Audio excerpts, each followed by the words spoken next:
Hello, Father's Faithful. Thank you for joining me for Sunday School today. You know, there is a dangerous word in the church today. It's not a bad word and not a hateful word. It's not even an ungodly word, but still, it's dangerous. The word is almost. Almost committed, almost surrendered, almost faithful, almost obedient, almost loving God with our whole hearts. And the scary thing about that word almost is that it feels close enough to convince ourselves that we are just fine. But throughout the book of Deuteronomy, God keeps saying to his people, I do not want part of you. I want all of you. Not the leftovers, not the weekend religion, not just the emergency prayers when life falls apart, and not just worship when it's convenient. You know that I'm reading in the book of Deuteronomy at home, and although I'm way past this scripture, these words seem to be the theme of the whole book. Deuteronomy 6, verses 4 and 5. Hear, O Israel, the Lord our God, the Lord is one.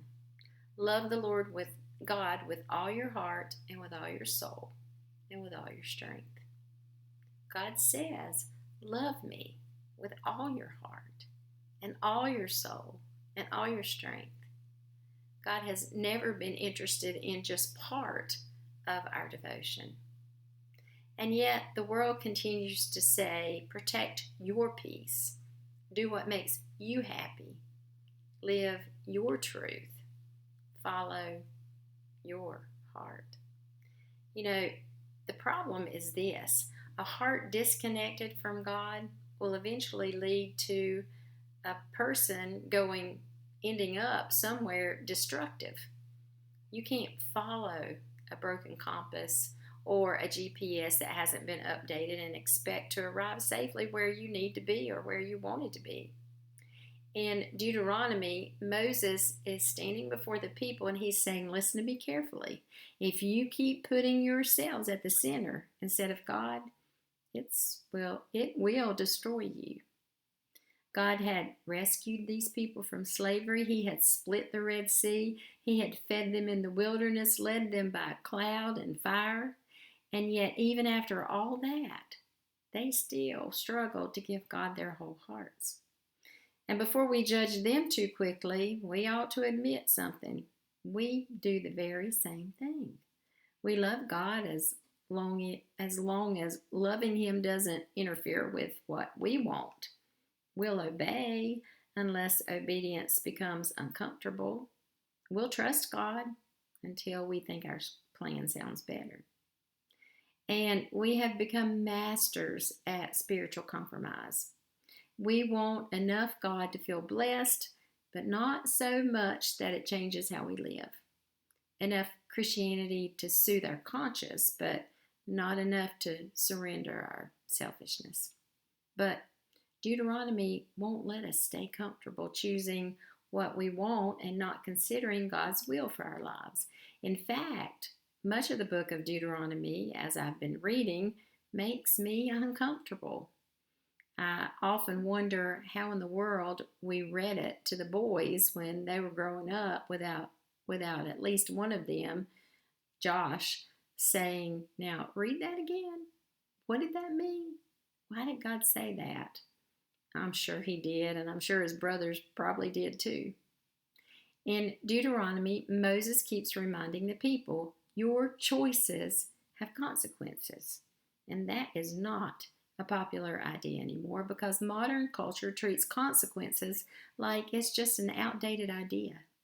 People want to live however they choose, and they still expect peace. They still expect blessings. They still expect to live life abundantly. But God designed life in such a way that when we live against his will, something inside us begins to break. We see it everywhere. People chase money and they lose their families. They chase pleasure and they lose their peace. They chase success and lose their souls because self makes a terrible God. And we've said that over and over as we've studied from the book of Deuteronomy. And the sad thing is that people don't even realize that they're really worshiping themselves. Oh, they would never say that out loud. But whatever controls your decisions and consumes your thoughts gets your highest loyalty and sits in the center of your life. And that is your God. For some people, it's money. For other people, it's politics. For some, it's relationships. For some, it's just their social image. For some, it's success. For others, it's comfort. And sometimes the biggest idol in the room is the person sitting in your chair. That's why Jesus said, if anyone would come after me, let him deny himself. Selfish people naturally want the throne. Self says, my will, my preference, my comfort, my rights, my happiness. But real love for God says, Lord, not my will, but yours. That's what Jesus prayed in Gethsemane. And if Jesus himself surrendered his will to the Father, how much more should we? You know what's interesting? God never hid the consequences from Israel. Deuteronomy is filled with warnings. If you turn away from me, if you worship other gods, if you forget who blessed you. And over, God says destruction will follow. Not because God is cruel, but because sin always destroys what it touches. And that's still true today, no matter how much culture tries to redefine it. Sin still destroys marriages. Sin still destroys peace. It destroys integrity and families and souls. You can change the words, but you can't change the outcome. You can call greed ambition. You can call lust freedom. You can call pride self-expression. You can call rebellion finding yourself. But eventually, consequences come anyway, because God built moral laws into creation just the same as physical laws. If somebody jumps off a roof, it doesn't matter what they believe about gravity, they're still going to fall to the ground. And sin doesn't stop being destructive simply because society is comfortable with it. Moses is pleading with the people in Deuteronomy, please understand this before it ruins you. And here's the sad part. Many people only want God after the consequences have already crushed them. And then suddenly they want prayer, and they want peace, and they want restoration. And thank God his mercy is still available. But imagine how much pain could be avoided if people learned to love and obey God before disaster struck. And that's why Deuteronomy keeps using the word remember. Remember what God has done. Remember who brought you through. Remember who provided. Remember who rescued you.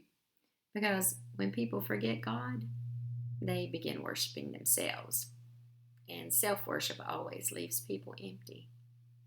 You know, society has more entertainment than ever, more conveniences than ever, more technology than ever, and yet people aren't satisfied. Why? Because human beings were not created to be the center of their own universe. They were created for God. That emptiness that people feel can't be fixed with another house or another boat, another relationship or another vacation or another accomplishment or another distraction.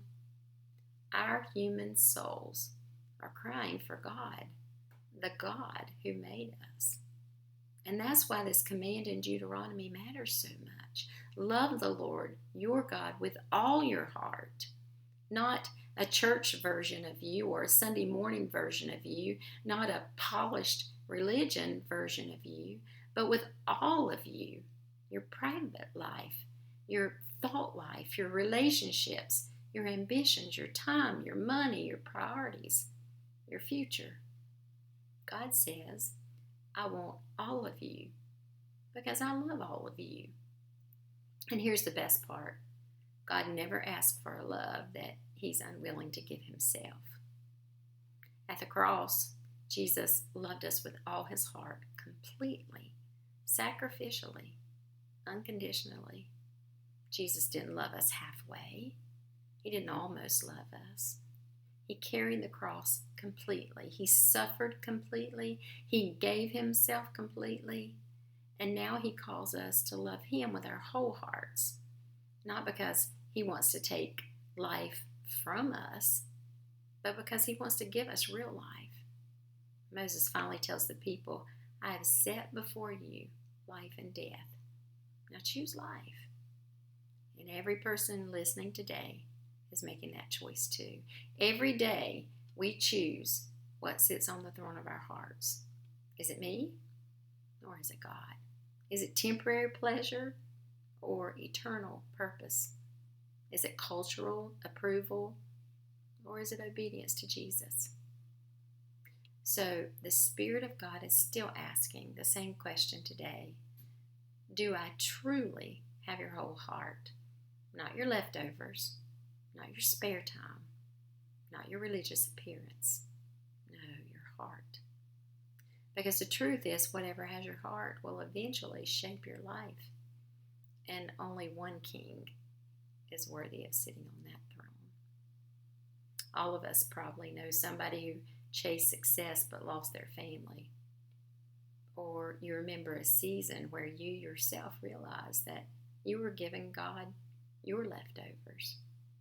Or there was this child that wanted your full attention, your child, but you were distracted instead.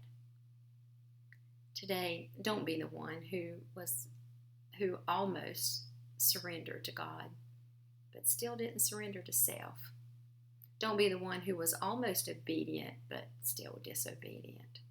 Almost wholeheartedly devoted to God, but whose heart is really still divided. Because God didn't send his Jesus to die for almost Christians. He wants your whole heart. Thank you for listening to the lesson today. Thank you for the prayers that you continue to pray for our family and for our church family and friends. We will continue to remember you in our prayers. I hope you have a wonderful week, and I'll see you next week.